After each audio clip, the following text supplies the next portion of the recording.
El rugido de 80.000 almas temblaba bajo mis pies. Era un sonido antiguo, pesado y constante que subía por las paredes de concreto.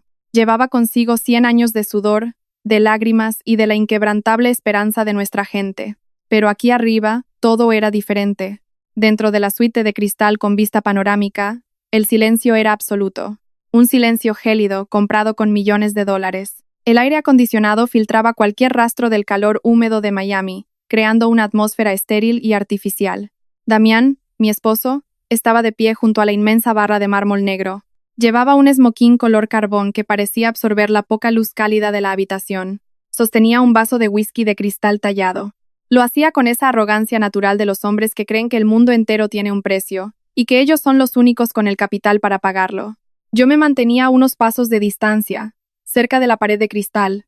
Llevaba un vestido de lino color crema, un tejido suave que contrastaba con la dureza de todo lo que me rodeaba. Mis manos descansaban instintivamente sobre mi vientre. 7 meses de embarazo. 7 meses de cargar una nueva vida en medio de un imperio construido sobre la codicia y la destrucción de comunidades enteras. En el bolsillo derecho de mi vestido, mis dedos rozaban el metal frío de una llave de plata antigua. Era pesada, densa, con bordes desgastados por el tiempo y por las manos de quienes la habían custodiado antes que yo. Damián no sabía que la tenía. Damián no sabía muchas cosas. Él me miró desde el otro lado de la habitación. Su mirada recorrió mi postura protectora y soltó una risa corta, casi inaudible, cargada de condescendencia. Se acercó a mí a paso lento. El olor a su costosa colonia invadió mi espacio, sofocando el aire a mi alrededor. Se detuvo a escasos centímetros de mi rostro. Me dijo que me veía demasiado frágil para estar de pie. Me sugirió que me sentara en uno de los sofás de cuero blanco. Añadió, con una sonrisa sin calor, que el ruido de esa gente allá abajo no era bueno para el bebé. Esa gente. Así era como él llamaba a nuestra comunidad. A las familias hispanas de clase trabajadora que habían construido los cimientos de esta ciudad con sus propias manos. Para Damián, el Estadio de la Herencia no era un monumento cultural. No era un santuario de memorias. Era simplemente un obstáculo. Un pedazo de tierra subutilizado en el distrito más codiciado de Miami. Un terreno que necesitaba ser limpiado, demolido y transformado en un complejo de casinos de lujo y rascacielos de cristal. Él dio un sorbo a su whisky y se dio la vuelta. Caminó hacia el centro de la suite para saludar a un grupo de inversores extranjeros que acababan de entrar. Hombres de trajes impecables que hablaban en tonos bajos, calculando ganancias sobre un mapa que no entendían. Al alejarse, Damián dejó su teléfono sobre la mesa de mármol. La pantalla quedó hacia arriba, completamente desbloqueada. Era un descuido nacido de la pura soberbia. Él se creía intocable, incapaz de cometer un error frente a la mujer, que consideraba un simple adorno en su vida perfecta. Fue entonces cuando la pantalla se iluminó. Una notificación silenciosa apareció en el cristal oscuro. Era un mensaje de Camila. Camila era la estratega corporativa principal de la empresa de Damián, y también era su amante. Yo lo sabía desde hacía meses. La veía al otro lado de la suite en ese mismo instante. Estaba envuelta en un vestido de seda roja que contrastaba violentamente con la frialdad del lugar. Ella no usaba palabras como comunidad, legado o historia. Su vocabulario estaba lleno de términos como reurbanización, optimización de activos y márgenes de beneficio. Ella era la arquitecta de la avaricia de mi esposo. Me acerqué a la mesa con pasos lentos, asegurándome de que nadie me estuviera observando. Mis ojos se fijaron en la pantalla iluminada. El mensaje no era una cita clandestina ni una declaración de afecto. Era algo mucho más oscuro, mucho más destructivo. El texto era claro y directo. Decía que el informe de daños estructurales estaba listo y empaquetado. Decía que había sido fabricado en su totalidad, desde los cimientos hasta el techo. Confirmaba que el estadio sería declarado en ruinas y condenado a primera hora de la mañana siguiente. Terminaba diciendo que el terreno para el megacasino finalmente era suyo, sin posibilidad de apelación. El aire abandonó mis pulmones de golpe. El impacto de esas palabras fue un golpe físico, un dolor agudo en el centro del pecho. No era solo la confirmación de una traición matrimonial. El matrimonio había muerto hacía mucho tiempo. Esto era la aniquilación calculada de un siglo de historia. Damián y Camila habían cruzado la línea final. Habían pagado a inspectores de la ciudad. Habían falsificado firmas de ingenieros. Habían creado un riesgo de derrumbe fantasma para obligar al gobierno municipal a forzar la venta del estadio por motivos de seguridad pública. Era un fraude masivo, diseñado para robarle a la comunidad su único refugio. Mi respiración se volvió lenta, metódica. El pánico inicial se disolvió, dejando a su paso una claridad fría y absoluta. Saqué mi propio teléfono de mi bolso de mano. Mis manos no temblaban en lo absoluto. La tristeza había desaparecido por completo, reemplazada por una precisión letal. Deslicé el dedo sobre la pantalla del teléfono de Damián para abrir la conversación completa. Tomé fotografías de la pantalla. Capturé el mensaje inicial. Capturé los documentos adjuntos que mostraban las transferencias de dinero a las cuentas en el extranjero de los inspectores. Capturé cada prueba irrefutable de su conspiración corporativa. En ese instante preciso dejé de ser la esposa silenciosa. Dejé de ser la mujer frágil que él creía controlar y manipular a su antojo. Me convertí en la guardiana, la custodia secreta del pacto de los fundadores. Guardé mi teléfono y borré el rastro de la notificación en la pantalla de Damián. Dejé el aparato exactamente en la misma posición en la que él lo había dejado. Levanté la vista y observé la suite con nuevos ojos. Camila sonreía ampliamente, levantando una copa de champán hacia los inversores europeos. Damián les estrechaba la mano con firmeza, cerrando acuerdos verbales sobre un cementerio de recuerdos que aún no había sido demolido. Caminé hacia el inmenso ventanal de cristal que dominaba la habitación. Apoyé una mano sobre el vidrio frío y miré hacia abajo. Las luces del estadio brillaban como un mar de estrellas doradas en la noche de Miami, decenas de miles de rostros iluminados por la pasión. Vi a los abuelos que habían ahorrado cada centavo de sus salarios mínimos para comprar un asiento en las gradas de concreto. Vi a las madres que habían traído a sus hijos para enseñarles de dónde venían y quiénes eran. Estaban celebrando el centenario del estadio. Cantaban a todo pulmón, ondeaban banderas y lloraban de emoción. Estaban completamente ajenos a la traición que se firmaba en el aire acondicionado sobre sus cabezas. No sabían que mañana por la mañana las puertas de hierro serían cerradas con candados del gobierno. No iba a permitirlo. Me di la vuelta, dándole la espalda al ventanal y a la multitud. Caminé hacia la puerta principal de la suite. Nadie notó mi ausencia. Estaban demasiado cegados por el brillo de su propia codicia y por el sonido de sus propias voces. Empujé la pesada puerta de cristal. Se cerró detrás de mí con un sello hermético, cortando de tajo el murmullo arrogante de los millonarios. Me encontré en el pasillo exterior, sola. Comencé mi descenso. Ignoré los ascensores de cristal que llevaban al vestíbulo principal. Busqué las puertas grises de las escaleras de servicio, las escaleras que el personal de limpieza y mantenimiento usaba, las que nadie de la zona exclusiva pisaba jamás. Abrí la puerta de metal y comencé a bajar los escalones de concreto desnudo. Con cada nivel que descendía, el ambiente cambiaba drásticamente. El aire acondicionado estéril y filtrado fue reemplazado por el calor natural y húmedo de la ciudad. El olor a laca para el cabello y champaña se desvaneció por completo. Dio paso al aroma inconfundible del concreto antiguo, la tierra húmeda, el sudor y el metal oxidado. Era el olor de la verdad, el olor del trabajo duro. Me adentré en las entrañas del estadio, un laberinto de pasillos restringidos, iluminados por luces fluorescentes que parpadeaban intermitentemente. Aquí abajo, el rugido de la multitud no estaba filtrado por cristales a prueba de sonido. Era ensordecedor. Las paredes vibraban físicamente con cada cántico, enviando ondas de choque a través de mis zapatos. Era el corazón palpitante de la comunidad, latiendo con una fuerza indomable.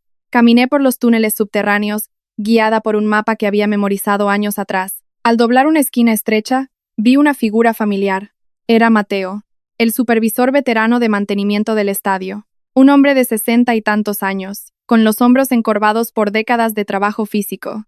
Llevaba su uniforme azul oscuro, manchado de grasa y polvo en las rodillas. Estaba de pie frente a un inmenso muro de ladrillos expuestos. En su mano sostenía un paño de algodón, puliendo cuidadosamente una gran placa de bronce incrustada en la pared. La placa contenía cientos de nombres grabados en letras pequeñas. Eran los nombres de los fundadores originales, los inmigrantes que, hace 100 años, habían donado sus escasos salarios de obreros, zapateros y panaderos para comprar este terreno. Habían construido este refugio para que su gente tuviera un lugar donde reunirse sin ser discriminados. Mateo se giró al escuchar el eco de mis pasos en el pasillo vacío. Sus ojos cansados, rodeados de profundas arrugas, se abrieron con genuina sorpresa. Me vio allí, con mi elegante vestido de lino y mis zapatos de diseñador, en las profundidades polvorientas del estadio. Su mirada bajó instintivamente hacia mi vientre abultado. Una sonrisa cálida, respetuosa y profundamente humana iluminó su rostro curtido por el sol. Se quitó la gorra de trabajo con un gesto de cortesía antigua. Me saludó con voz ronca, llamándome señora Valeria. Me preguntó, con evidente preocupación, si me había perdido buscando los baños de las suites. Me acerqué a él, sintiendo la vibración del techo sobre nosotros. Le respondí que no. Le dije que estaba exactamente donde necesitaba estar. Mateo asintió lentamente, aunque la confusión aún brillaba en sus ojos. Volvió su vista hacia la inmensa placa de bronce que acababa de limpiar. Pasó sus dedos callosos sobre uno de los nombres grabados en el metal brillante. Me dijo, con la voz cargada de una emoción contenida, que su abuelo era uno de esos nombres. Me contó cómo su padre lo traía a los partidos cuando era apenas un niño que apenas podía caminar. Me explicó cómo él mismo había trabajado en este lugar durante 40 años, reparando tuberías y pintando gradas, y me dijo, con un brillo de orgullo en los ojos, que ahora él traía a su propio nieto a jugar en las canchas comunitarias de afuera. Mateo me miró directamente a los ojos. Me dijo que este lugar no era solo una estructura de concreto y acero. Era el único pedazo de tierra en toda esta ciudad donde ellos no se sentían como extraños. Era el único lugar donde su historia importaba. Sus palabras fueron un ancla pesada y definitiva en mi mente. Confirmaron el peso absoluto de lo que estaba a punto de hacer. No se trataba solo de destruir el imperio de un esposo traicionero. Se trataba de proteger a Mateo. Se trataba de proteger a su nieto y a las decenas de miles de personas que dependían de este santuario. Levanté mi mano y le toqué el hombro suavemente. Sentí la tela áspera de su uniforme bajo mis dedos. Le miré a los ojos y le dije que su nieto seguiría viniendo a este estadio. Se lo prometí con una firmeza que no dejaba espacio para la duda. Mateo me miró, sorprendido por la intensidad de mi promesa, y asintió lentamente. Dejé a Mateo atrás y continué mi camino hacia el nivel más profundo y oscuro del edificio, hacia los archivos ocultos de la fundación. El ruido de la multitud comenzó a desvanecerse, amortiguado por metros de tierra y concreto reforzado. Llegué al final de un pasillo sin salida. Frente a mí había una puerta de roble macizo, oculta detrás de una pesada reja de hierro forjado.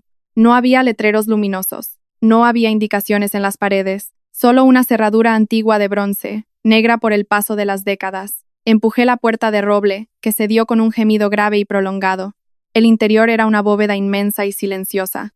Las paredes estaban cubiertas del suelo al techo con estanterías de madera oscura. Estaban llenas de libros de contabilidad centenarios, actas notariales encuadernadas en cuero y documentos fundacionales preservados en cajas de cristal. El aire aquí abajo olía a papel viejo, a tinta seca y a secretos guardados bajo llave durante generaciones. Sentado detrás de una enorme mesa de madera tallada, en el centro exacto de la habitación estaba Rafael, el oficial superior de la Federación de la Herencia. Un hombre metódico, de rostro severo, mandíbula cuadrada y cabello completamente plateado. Llevaba un traje gris de corte clásico, impecable a pesar de la humedad del subterráneo. Rafael era insobornable. Representaba el peso silencioso, riguroso e inamovible de la ley y la historia. Él levantó la vista de los documentos que estaba revisando bajo la luz de una lámpara de escritorio. No pareció sorprendido de verme entrar. Sabía perfectamente quién era yo. Sabía lo que representaba mi presencia en esa bóveda a esa hora de la noche. Caminé hacia la mesa y me senté en la silla de cuero frente a él. No hubo saludos formales. No hubo cortesías vacías. El tiempo se estaba agotando rápidamente. Saqué mi teléfono del bolso y lo deslicé sobre la superficie pulida de la mesa hasta que quedó frente a él. Le dije, con voz calmada pero cortante, que mirara las fotografías de la galería. Le expliqué detalladamente que el informe estructural que la ciudad recibiría mañana por la mañana era un fraude absoluto. Una mentira meticulosamente orquestada por Damián y su estratega corporativa para condenar el edificio y forzar la venta del terreno. Rafael tomó el teléfono con manos firmes, se ajustó las gafas de lectura y sus ojos comenzaron a recorrer las imágenes. Leyó los mensajes de Camila, examinó las transferencias bancarias, vio las firmas falsificadas de los ingenieros estructurales. Su expresión facial no cambió en lo absoluto. Mantuvo una compostura de hierro, pero la tensión en su mandíbula y el ligero estrechamiento de sus ojos revelaron su profunda indignación moral. Cuando terminó de revisar la última prueba, bloqueó la pantalla y dejó el teléfono sobre la mesa. Me miró fijamente, entrelazando sus dedos sobre los documentos. Estaba esperando el siguiente paso, el paso definitivo que cambiaría el curso de la historia de la ciudad. Metí la mano derecha en el bolsillo de mi vestido de lino. Mis dedos se cerraron con fuerza alrededor del metal frío. Saqué la llave de plata antigua. La sostuve en el aire por una fracción de segundo, sintiendo todo su peso histórico. Luego, la coloqué sobre la mesa de roble. El sonido del metal pesado contra la madera resonó en la bóveda silenciosa como el disparo de un arma de fuego. Era la llave que activaba el Pacto de los Fundadores, un fideicomiso legal blindado, diseñado hace exactamente un siglo por los primeros inmigrantes. Fue creado específicamente para evitar que el estadio fuera vendido a corporaciones depredadoras en el futuro. Era una cláusula de emergencia extrema, un mecanismo legal que, Al ser activado con pruebas de fraude o amenaza inminente, transfería la propiedad absoluta del terreno de las manos privadas a un fideicomiso comunitario irrevocable. Rafael miró la llave. La tomó con una reverencia casi religiosa. Se levantó de su silla y caminó hacia una enorme caja fuerte empotrada en la pared de ladrillo detrás de él. Giró la combinación numérica con movimientos precisos. Abrió la pesada puerta de acero y sacó un cilindro de metal pesado y un libro de registros inmenso, encuadernado en cuero negro. Regresó a la mesa y comenzó el proceso de verificación. Fue un procedimiento riguroso, lento y absolutamente metódico. Rafael encendió una luz halógena brillante y examinó las muescas de la llave de plata bajo una lupa de joyero. Comparó los grabados microscópicos del metal con los dibujos originales trazados a mano en las páginas amarillentas del libro de registros. Comprobó el número de serie oculto en la base de la llave, verificando cada dígito contra los archivos centenarios. El silencio en la habitación era asfixiante. Solo se escuchaba el roce áspero del papel antiguo y el leve tintineo del metal contra el cristal de la lupa. Yo me mantenía perfectamente inmóvil en mi silla. Mis manos seguían descansando sobre mi vientre, sintiendo los latidos rítmicos de mi propio corazón. Finalmente, después de lo que parecieron horas, Rafael apagó la luz halógena. Cerró el libro de registros con un golpe sordo. Se giró hacia mí. Sus ojos reflejaban una mezcla compleja de profundo respeto y una grave advertencia. Me dijo, con voz solemne, que la llave era auténtica. Confirmó que las pruebas del fraude eran irrefutables. Declaró que el pacto de los fundadores podía ser invocado de inmediato, pero se detuvo antes de iniciar el protocolo legal. Se inclinó sobre la mesa, acercándose a mí. Su voz se volvió grave, bajando casi a un susurro en la inmensidad de la bóveda. Me advirtió que debía entender perfectamente las consecuencias de lo que estaba a punto de desatar. Me dijo que, si activábamos este mecanismo legal, mi esposo perdería absolutamente todo. Su imperio inmobiliario se derrumbaría en cuestión de horas. Sus cuentas bancarias corporativas serían congeladas por las autoridades federales. Enfrentaría una investigación criminal masiva por fraude, soborno y conspiración.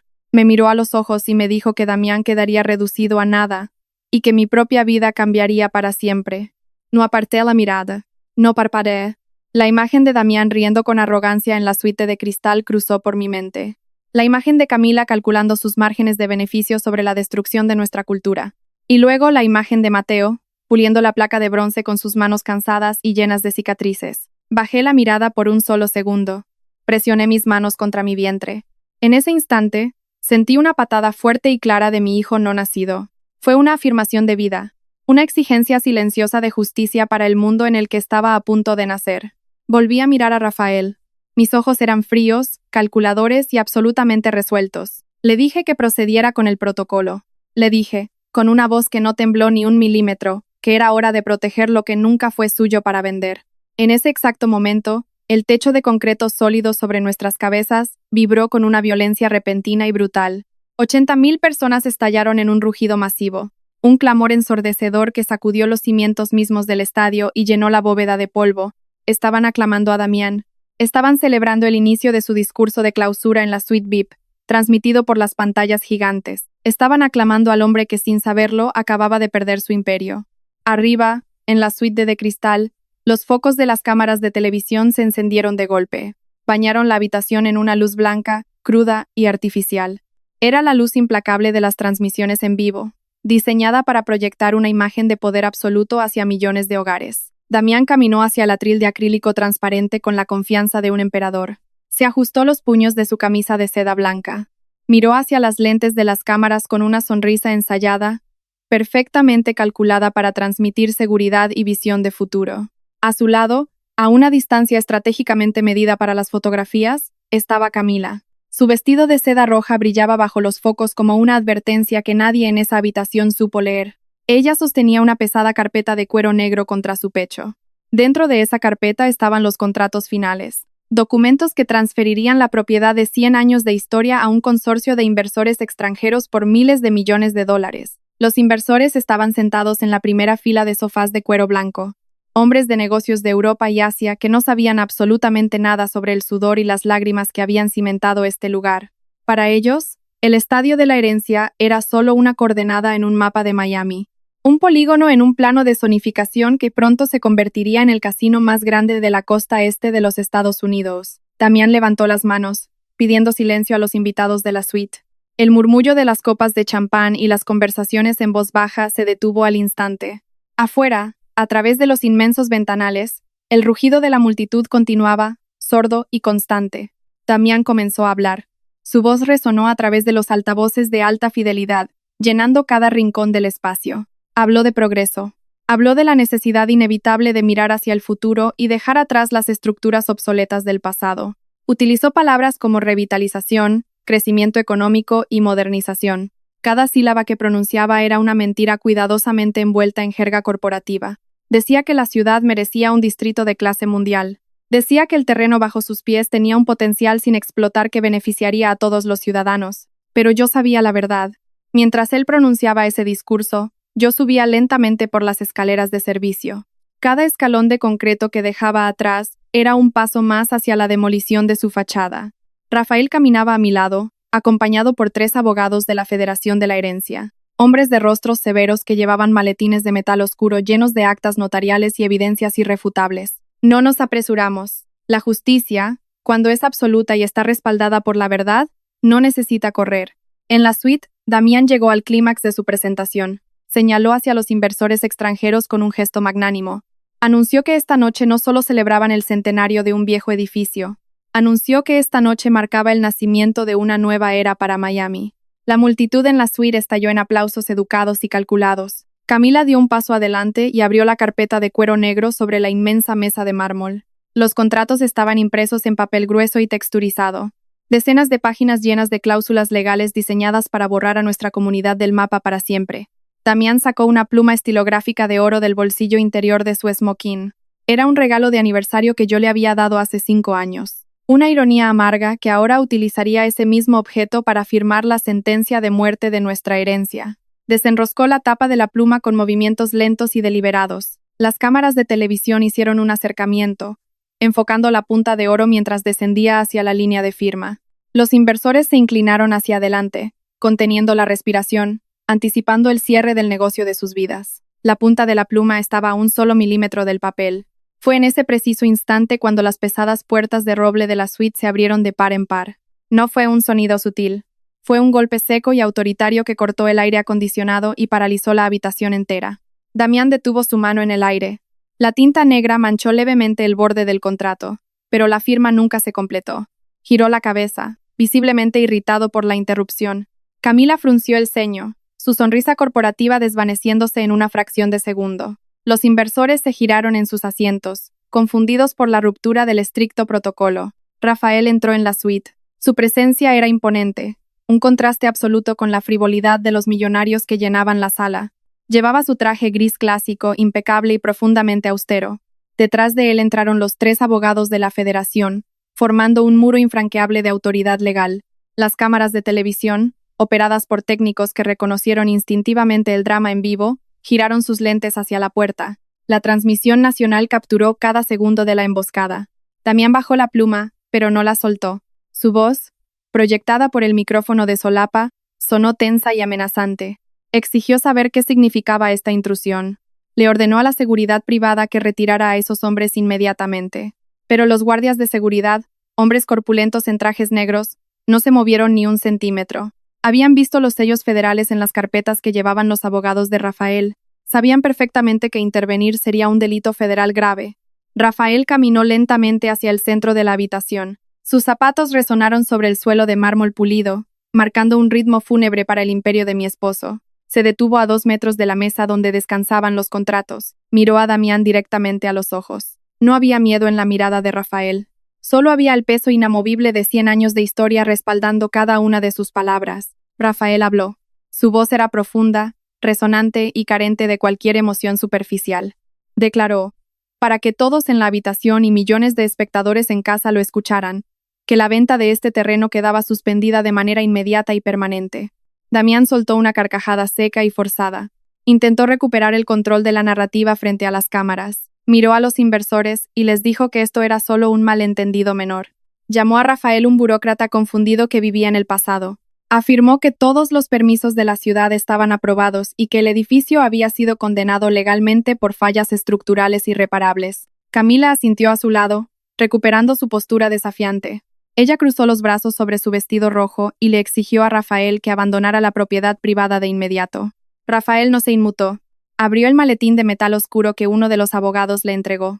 Sacó una pila de documentos impresos en papel fotográfico de alta resolución. Eran las capturas de pantalla que yo había tomado del teléfono de Damián apenas una hora antes. Rafael levantó la primera fotografía para que las cámaras de la televisión pudieran. Era el mensaje de texto de Camila.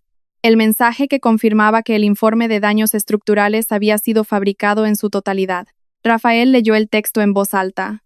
Cada palabra que salía de su boca era un clavo en el ataúd de la carrera de Damián. Leyó sobre los sobornos a los inspectores de la ciudad.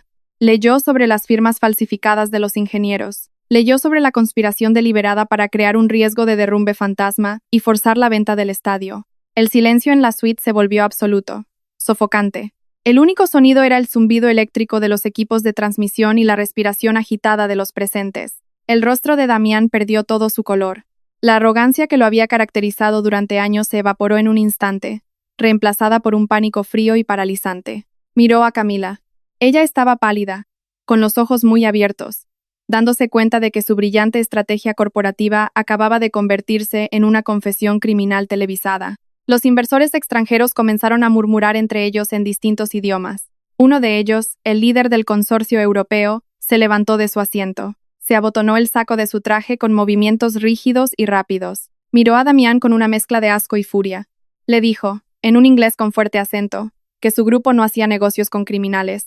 Le advirtió que sus abogados se pondrían en contacto por la mañana para exigir la devolución inmediata de los fondos de depósito.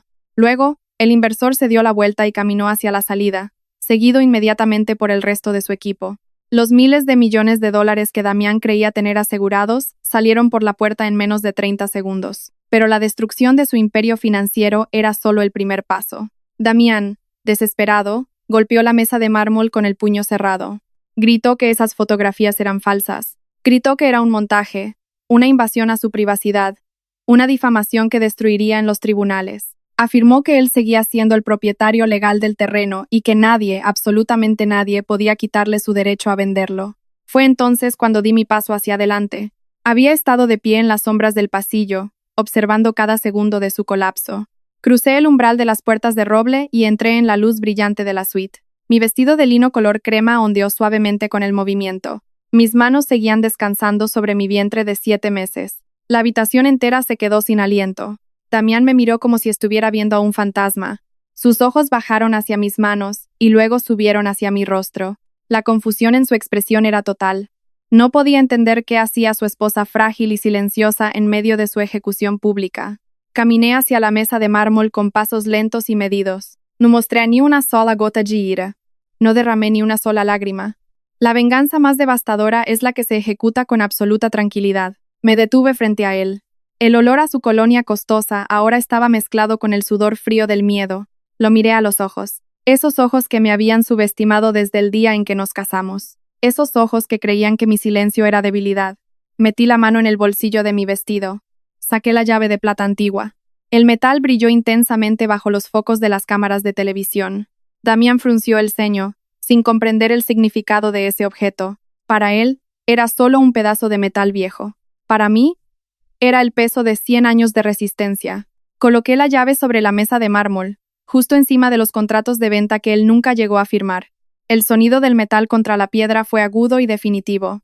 Miré a Rafael y asentí levemente. Rafael dio un paso adelante y se dirigió a las cámaras, a los abogados y a Damián. Declaró formalmente que, ante la evidencia irrefutable de fraude masivo y amenaza inminente al patrimonio, la custodia secreta había invocado el pacto de los fundadores. Explicó que este fideicomiso legal, establecido hace un siglo, contenía una cláusula de veto absoluto. Una cláusula que se activaba únicamente con esa llave de plata. Rafael miró a Damián con una frialdad clínica.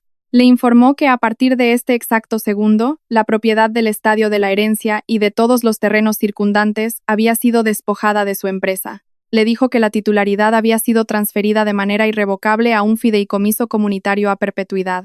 Damián retrocedió un paso, tropezando ligeramente con su propia silla.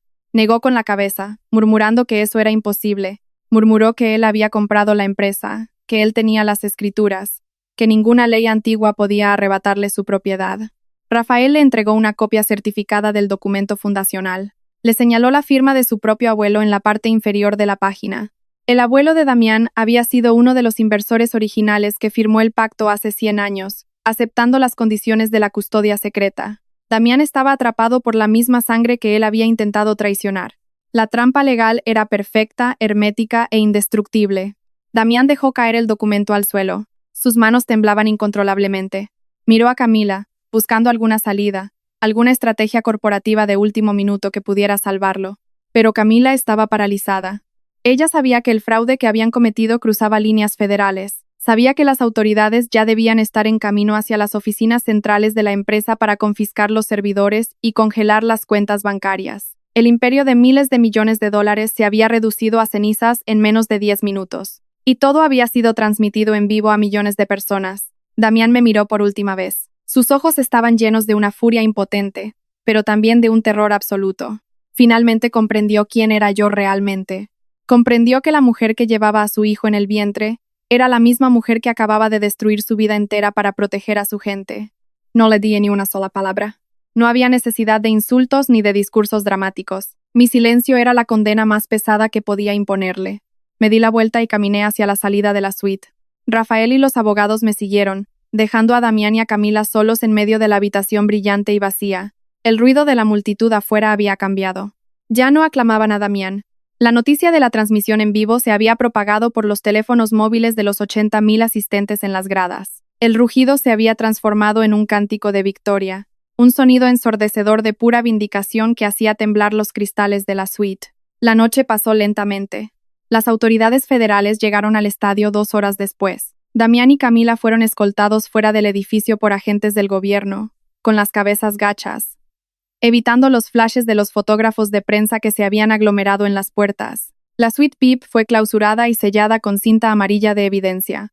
El lujo estéril y la arrogancia corporativa fueron borrados del lugar. Yo no me quedé a ver cómo se los llevaban. No sentía ninguna necesidad de regodearme en su miseria. Mi trabajo como guardiana no era castigar, sino proteger. Pasé el resto de la noche en las oficinas subterráneas de la Federación, firmando los documentos finales con Rafael para asegurar la transición legal del fideicomiso. Fue un proceso largo y exhaustivo, pero cada firma que plasmaba en el papel era una garantía de futuro para nuestra comunidad. Cuando finalmente terminamos, el reloj marcaba las 6 de la mañana. El estadio estaba completamente vacío. El silencio había regresado, pero esta vez no era un silencio gélido y comprado. Era un silencio pacífico, profundo y reverente. Me despedí de Rafael con un apretón de manos firme. Le agradecí su lealtad inquebrantable a la historia. Él me miró con un respeto profundo y me dijo que los fundadores estarían orgullosos de la custodia que había ejercido.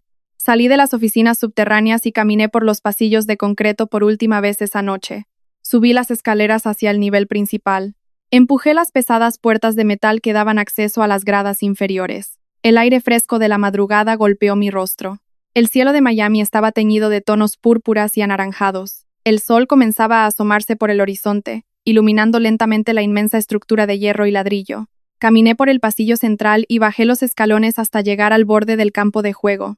El césped estaba cubierto por una fina capa de rocío matutino que brillaba como miles de pequeños diamantes bajo la luz del amanecer. Me detuve en la línea de banda. Estaba completamente sola en medio de ese coliseo centenario. Respiré profundamente, llenando mis pulmones con el olor a tierra húmeda y a hierba fresca. Era el olor de un nuevo comienzo. Metí la mano en mi bolsillo y saqué la llave de plata. La sostuve en la palma de mi mano, dejando que los primeros rayos del sol se reflejaran en su superficie desgastada. Ya no era un arma secreta. Ya no era un mecanismo de emergencia oculto en la oscuridad. Ahora era un símbolo de victoria. Un recordatorio permanente de que hay cosas en este mundo que el dinero simplemente no puede comprar. Pensé en Mateo y en su nieto. Pensé en las miles de familias que volverían a llenar estas gradas el próximo fin de semana, sabiendo que este lugar les pertenecía para siempre. Pensé en los nombres grabados en la placa de bronce en los túneles subterráneos. Su sacrificio no había sido en vano. Su legado estaba a salvo. Presioné la llave de plata contra mi pecho, justo sobre mi corazón. Cerré los ojos y dejé que la tranquilidad absoluta del momento me envolviera por completo. La tensión que había cargado durante meses se disolvió en el aire fresco de la mañana. En ese instante de paz profunda, sentí un movimiento suave pero firme en mi vientre.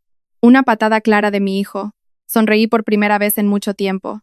Una sonrisa genuina, cálida y llena de esperanza. Abrí los ojos y miré hacia las gradas vacías, iluminadas por la luz dorada del nuevo día.